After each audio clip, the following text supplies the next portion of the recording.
ఉస్నాబాద్ మండలం మహమ్మదాపూర్ గ్రామంలో నూతనంగా నిర్మిస్తున్న దుర్గాన్ని తిరుపతి ఇంట్లో క్షుద్ర పూజలు చేసిన గుర్తు తెలియని వ్యక్తులు భయాందోళనలో తిరుపతి కుటుంబ సభ్యులు కావాలని ఎవరో గట్టిగానే మాపై ఇలా చేస్తున్నారని తిరుపతి ఆవేదన వ్యక్తం చేశారు. అనుమానం ఉన్న వారిపై పోలీస్ స్టేషన్లో ఫిర్యాదు చేస్తున్నట్లు తెలిపారు.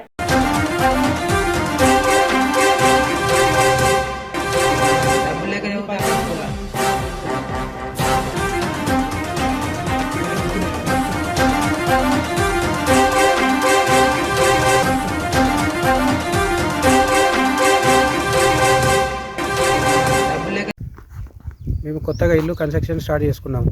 దాన్ని ఎవరో గుర్తు తెలియని వ్యక్తులు మా ఇంటి ముందు మాకు పడారి గోడ పునాదిలో నిమ్మకాయలు, జీడిగింజలు, కోడిగుడ్లు, కొన్ని ఇతర పూజకు సంబంధించినవన్నీ తీసి ఆడ పెట్టారు. క్షుద్ర పూజలు చేసి కొంత గుంత తీసి ఆ గుంతలో పెట్టి మట్టి కప్పి ఆ రాయి పెట్టారు. పొద్దున మా అమ్మ వచ్చి చూసేసరికి మా అమ్మకు కనిపించింది, తీసి చూసింది. ఎవరో గుర్తు తెలియని వ్యక్తులు. ఇది నీళ్ళు గోడకు నీళ్ళు పట్టాలని వచ్చే వరకు అందులో పొక్కదోడు ఉంటే ఎండుతో అని చూసే వరకు అందులో నిమ్మకాయలు, జీడి గింజలు, ఆవాలు, తెల్ల ఆవాలు ఉన్నాయి, నల్ల ఆవాలు ఉన్నాయి, ఏర్లు ఉన్నాయి, కాగితం ముక్క రాసి పెట్టిర్రు, కోడిగుడ్డు ఉన్నది. ఇవన్నీ పెట్టిర్రు. బాంచని మాకు తెలియదు. ఇప్పుడు వచ్చి చూసే వరకు మొత్తం అంత లోతు గుంట తోడి పెట్టి రౌతు పెట్టిర్రు.